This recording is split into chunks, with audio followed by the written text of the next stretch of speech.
విజయవాడ, అమరావతిలో అద్భుతమైన 3 BHK 4 BHK apartments gated కమ్యూనిటీలో సంక్రాంతి స్పెషల్ ఆఫర్ కోసం కింద డిస్క్రిప్షన్ ఉన్న కాంటాక్ట్ నెంబర్కి వాట్సాప్ కాల్ చేయండి. Welcome to icon politics. నేను హరిత.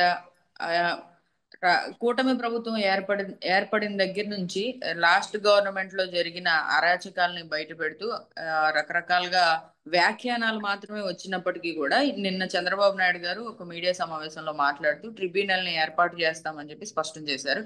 అయితే ఈ ట్రిబ్యునల్ ని ఏర్పాటు చేసిన తర్వాత లాస్ట్ గవర్నమెంట్ లో హత్యలు, అరాచకాలు ఇవన్నీ కూడా వాటి మీద చర్యలు తీసుకునే విధంగా ఇది ఉండని కూడా చెప్పడం జరిగింది. అయితే ఇది ఇప్పుడైనా ఫాస్ట్ గా జరుగుతుందా, లేకపోతే ఇంకా నెమ్మదించే అవకాశాలు ఉన్నాయా లేవా అనేది మన సీనియర్ పొలిటికల్ అనలిస్ట్ అప్సన్ రాజేష్ గారు మనతో పాటు ఉన్నారు. ఆయన అడిగి మిగతా విషయాలు తెలుసుకుందాం. నమస్తే సార్.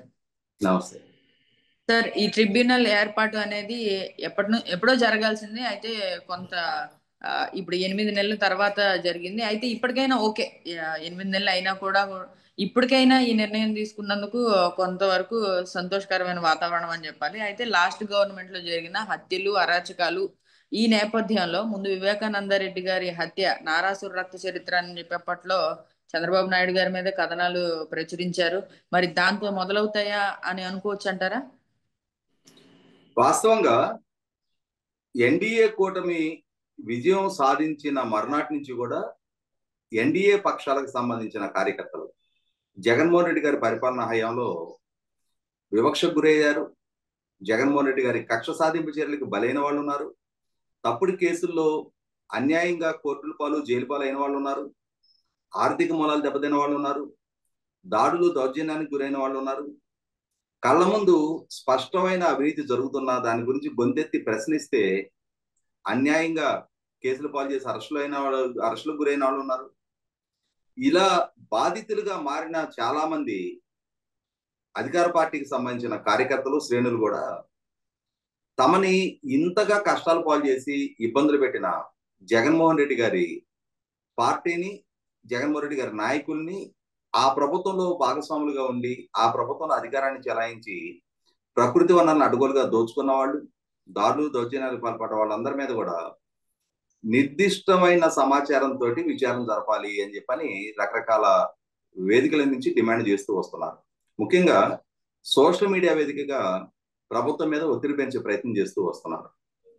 వీళ్ళందరూ ఎన్డీఏ కూటమి గెలుపుని భుజాన వేసుకొని ఎన్డీఏ గెలుపుని ఆకాంక్షించి కష్టపడి, అంటే వాళ్ళ రిసోర్సెస్ ఖర్చు పెట్టారు, వాళ్ళ టైం ఖర్చు పెట్టారు, ఫిజికల్ గాను వాళ్ళు ఎఫర్ట్ చేశారు. మనస్ఫూర్తిగా ఎన్డీఏ గెలుపుకి దోహదం చేసిన వాళ్ళే తాము బాధితులుగా మారటానికి కారకులైన వాళ్ళ మీద చర్యలు తీసుకోవాలని డిమాండ్ చేస్తా ఉన్నారు. కానీ చంద్రబాబు నాయుడు గారు మొదటి నుంచి కూడా ప్రభుత్వం కక్ష సాధింపు చర్యలకు పాల్పడదు, జగన్మోహన్ రెడ్డి చేసిన తప్పే తాము చెయ్యము, అలా అని చెప్పని తప్పు చేసిన వాళ్ళని ఎవరిని వదిలిపెట్టడం కూడా జరగదు. ఖచ్చితంగా చట్టపరంగా ఎవరెవరు ఏమేమి తప్పులు చేశారనేది విచారణ చేసి వాళ్ళ తప్పును కనుక విచారణ సంస్థలు నిర్ధారణ చేస్తే వాళ్ళ మీద చట్టపరమైన చర్యలు తీసుకుంటాం తప్ప జగన్మోహన్ రెడ్డి చేసిన విధంగానే కక్ష సాధింపుగా వేధింపులు, దాడులు, దౌర్జన్య సంస్కృతి మేము పెంచి పోషించము అని చెప్పారు. ఇక్కడ గమనించుకోవాల్సింది ఏంటి అంటే, జగన్మోహన్ రెడ్డి గారు లాంటి ఒక టిపికల్ నేచర్ ఉన్న నాయకుడిని హ్యాండిల్ చేస్తున్న సందర్భంలో ప్రభుత్వం ఖచ్చితంగా కొంత సమయం పాటించే తీరాలి. ఎందుకంటే ఇక్కడ జగన్మోహన్ రెడ్డి వల్ల రాష్ట్ర బ్రాండింగ్ దెబ్బతింది. రాష్ట్రంలోకి ₹1 పారిశ్రామిక పెట్టుబడులు వచ్చే పరిస్థితి లేదు. ఇటువంటి స్థితిలో యువత ఒక నైరాశ్యంలో మునిగిపోతా ఉన్నారు. వలసలతోటి గ్రామాలకు పునారిల్లిపోతా ఉన్నాయి. కుటుంబాలు ఒంటరిగా మిగిలిపోతా ఉన్నారు. ఏ కుటుంబంలో కూడా పిల్లలే వాళ్ళ దగ్గర లేని పరిస్థితి. గ్రాడ్యుయేట్ అయిన యువత, స్కిల్డ్ అండ్ అన్స్కిల్డ్ యూత్ కనీస మాత్రం ఉపాధి అవకాశాలు కూడా రాష్ట్రం దక్కని పరిస్థితిలో వివిధ రాష్ట్రాలకి, వివిధ దేశాలకి వలసలు వెళ్ళిపోతా ఉన్నారు. ఇటువంటి స్థితిలో వలసలు లేని ఉపాధి దక్కాలి అన్న, మళ్ళీ తిరిగి రాష్ట్ర ఆర్థిక స్థితిగతులు మెరుగుపడాలి అన్న, మొట్టమొదటగా శాంతి భద్రతలు కాపాడబడాలి. ప్రభుత్వ పరంగా కార్పొరేట్ పెట్టుబడులని ఆకర్షించే స్థాయి బ్రాండింగ్ ఎస్టాబ్లిష్ చేసుకోవాలి. అలా ఎస్టాబ్లిష్ చేసుకోవాలి అని అంటే ప్రభుత్వం కన్స్ట్రక్టివ్ గా వ్యవహరిస్తుంది తప్ప డిస్ట్రక్టివ్ వేలో ప్రభుత్వ పాలన జరగడం లేదు అని చెప్పని రుజువు చేసుకోవాల్సిన అవసరం ఉంది. అయితే ఇక్కడ గమనించుకుంటే ఎన్డీఏ కూటమి ప్రభుత్వం పదవి బాధ్యతలు చేపట్టిన నెల్లాళ్ళకే జగన్మోహన్ రెడ్డి గారు ఢిల్లీ వెళ్ళి అక్కడ జాతీయ మీడియా ముందు ఒక ధర్నా కార్యక్రమం మొదలుపెట్టి ఆంధ్రప్రదేశ్ రాష్ట్రంలో శాంతి భద్రతలు చాలా దారుణంగా దిగజారిపోయి ఉన్నాయి. నెల రోజుల క్రితమే పదవి బాధ్యతలు చేపట్టిన ఎన్డీఏ కూటమి ప్రభుత్వం ఈ నెల రోజుల్లోనే 36 మందిని రాజకీయ హత్యలు చేయించారు. 35 మంది ప్రభుత్వ వేధింపులు తాళలేక ఆత్మహత్యలు చేసుకున్నారు. 300 హత్యాయత్నాలు జరిగినాయి. 560 ప్రైవేట్ ఆస్తులు ధ్వంసమని, 490 ప్రభుత్వ ఆస్తులు ధ్వంసమని అని చెప్పని ఒక తప్పుడు గణాంకాలతోటి రాష్ట్ర బ్రాండింగ్ ని, రాష్ట్ర ప్రభుత్వ ఇంటెగ్రిటీని ప్రశ్నార్థకం చేస్తూ ఢిల్లీలో జాతీయ మీడియా ముందు రాష్ట్ర పరువు ప్రతిష్టల దిగజారుస్తా నెల రోజుల క్రితం ప్రమాణ స్వీకారం చేసిన ప్రభుత్వాన్ని రద్దు చేసి రాష్ట్ర పరిపాలన పెట్టమని డిమాండ్ చేశాడు. అంటే ఇక్కడ ఎటువంటి హత్యలు, ఎటువంటి హత్యాయత్నాలు, ఎటువంటి ఆత్మహత్యలు జరగకుండానే జరిగినట్టుగా రాష్ట్ర ప్రతిష్టని దిగజార్చే ప్రయత్నం చేసిన జగన్మోహన్ రెడ్డి లాంటి నాయకుడిని డీల్ చేయాల్సి వచ్చినప్పుడు ఖచ్చితంగా అతని తప్పుల్ని ఎత్తి చూపి చట్టం ముందు దోషిగా నిర్ధారణ చేసి అతని మీద కేసు నమోదు చేయటమే క్షేమకరం అని చెప్పని, శ్రేయస్కరం అని చంద్రబాబు నాయుడు గారు కూడా భావిస్తూ ఉన్నారు.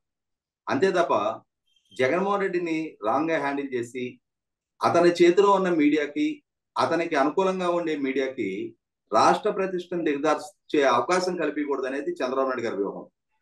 ఆయన ఆ వ్యూహంతో కొనసాగుతూ ఉండబట్టే ఇవాళ 7 నెలల కాలంలో 6,33,000 కోట్ల రూపాయల పారిశ్రామిక పెట్టుబడులు ఖరారయ్యాయి. 4,10,000 మందికి ఉపాధి కల్పన తీసుకే అష్యూరెన్స్ దక్కింది.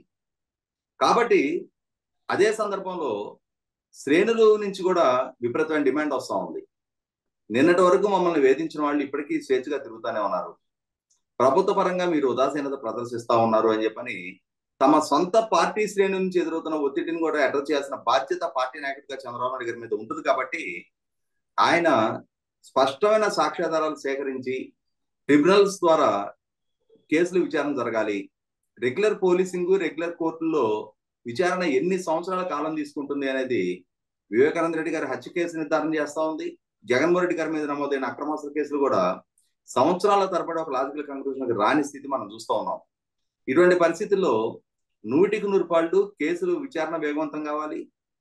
డెడికేటెడ్ వ్యవస్థ ద్వారా విచారణ జరిగినప్పుడు మాత్రమే రిజల్ట్ ఓరియంటెడ్ గా కేసులు ఒక లాజికల్ కంక్లూజన్ రావడానికి ఆస్కారం ఉంటుందనే ఉద్దేశంతో ప్రభుత్వం కూడా ఒక డెడికేటెడ్ ట్రిబ్యునల్ ఏర్పాటు చేయాలి అని ఆలోచన చేస్తా ఉంది. ఇక్కడ గమనించుకుంటే గత 4 సంవత్సరాల క్రితం ఎన్వి రమణ గారు సుప్రీంకోర్టు జడ్జిగా ఉన్న రోజుల్లో ఆయన ద్వారా ఒక స్పష్టమైన నిర్ణయం తీసుకోవడం జరిగింది. దేశవ్యాప్తంగా ఉన్న ప్రజాప్రతినిధుల మీద నమోదైన కేసుల విచారణ ప్రత్యేక కోర్టుల ద్వారా జరగాలి. గౌరవ హైకోర్టులు ఆయా రాష్ట్రాల్లో ప్రత్యేక కోర్టులు ఏర్పాటు చేసి రోజువారీ ప్రాతిపదిక మీద విచారణ చేసి 1 సంవత్సర కాలంలోగా ఈ కేసుల విచారణ అన్ని కేసుల్లో కూడా ముగించాలి అని చెప్పని గౌరవ సుప్రీంకోర్టుకు నిర్ణయం చేయడం జరిగింది. కానీ అది నిర్ణయం ఆచరణకు నోచుకోలేదు అనేది వాస్తవం. కాబట్టి వాళ్ళ ఆ నిర్ణయానికి అనుగుణంగానే ఆంధ్రప్రదేశ్ రాష్ట్ర ప్రభుత్వం కూడా ప్రత్యేక ట్రిబ్యునల్ ఏర్పాటు చేసి సమర్థులైన జుడిషియరీకి విచారణ జరిపిస్తారా, లేదు రిటైర్డ్ అధికారులతో విచారణ జరిపిస్తారా, లేదు ప్రజెంట్ ఉద్యోగాల్లో ఉన్న ఇంటెగ్రిటీ, సామర్థ్యం ఉన్న అధికారులని, చిత్తశుద్ధితోటి పనిచేసే అధికారులను నియమించి ఈ కేసుల విచారణ వేగవంతం చేస్తారో చూడాలి. అంటే ప్రజల నుంచి వస్తున్న డిమాండ్ కూడా ఏంటంటే ఏబి వెంకటేశ్వరరావు గారు లాంటి ఒక సమర్థుడైన అధికారిని జగన్మోహన్ రెడ్డి గారి ప్రభుత్వం 5 సంవత్సరాలు ఆయన ఒంటి మీద యూనిఫామ్ లేకుండా చేసిన నేపథ్యం మనకందరికీ తెలిసిందే. ఇటువంటి పరిస్థితిలో ఒక బలవంతపు రిటైర్మెంట్ ఆయన ఎదుర్కోవాల్సి వచ్చింది.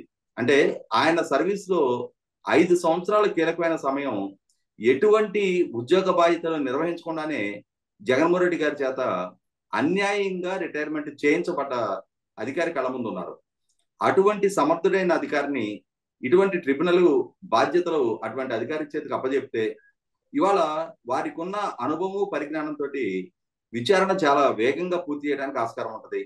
కాబట్టి అటువంటి అధికారాలతో కూడిన బాధ్యత వారికి అప్పజెప్పాలని కూడా శ్రేణుల నుంచి డిమాండ్ వ్యక్తమవుతా ఉంది. ఈ మధ్యకాలంలో ఏబి వెంకటేశ్వర గారి మీద గత ప్రభుత్వం నమోదు చేసిన ఛార్జెస్ కూడా ఈ ప్రభుత్వం విత్డ్రా చేసుకున్న నేపథ్యంలో, సాంకేతిక పరమైన ప్రతిబంధకాలన్నీ తొలగిపోయిన నేపథ్యంలో కనీసం ఇప్పుడైనా సరే ప్రభుత్వం ముందుకు వచ్చి ఒక ట్రిబ్యునల్ ఏర్పాటుకి సిద్ధం అవుతా ఉంది. కాబట్టి ఆ ట్రిబ్యునల్ బాధ్యతలు కూడా ఏబి వెంకటేశ్వరరావు గారు లాంటి ఒక సమర్థుడి చేతిలో పెట్టాలని చెప్పని కూడా నిన్నటి నుంచి చంద్రబాబు నాయుడు గారి ప్రకటన విన్న తర్వాత శ్రేణుల్లో చాలా విస్తృతంగా చర్చ జరుగుతూ ఉంది. కాబట్టి బహుశా ప్రభుత్వం లెవెల్ అంటే ఇప్పటికైనా సరే ఒక కృత నిశ్చయంతో ముందుకు వచ్చింది కాబట్టి ఒక టైం బౌండెడ్ షెడ్యూల్ ఇచ్చి ఒక 6 నెలల్లోనో ఒక సంవత్సర కాలంలోనో ఈ కేసుల విచారణలన్నీ పూర్తి చేయాలి అని చెప్పని ఒక స్పష్టమైన ఎజెండాతో కనుక ట్రిబ్యునల్ ఏర్పాటు చేసి సామర్థ్యం కలిగిన సమర్థతే ప్రాతిపదికగా అధికారులని కేటాయించి ఈ విచారణ వీలైనంత త్వరగా వేగంగా ముగిస్తారని చెప్పని శ్రేణుల పక్షాన మనం కూడా డిమాండ్ చేస్తా ఉన్నాం. రైట్ సార్, ఈ అంశం మీద మీ అభిప్రాయాన్ని, మీ అనాలిసిస్ ని తెలియజేసినందుకు thank you so much sir. తిరిగి మరొక అంశంతో మళ్ళీ కలుద్దాం.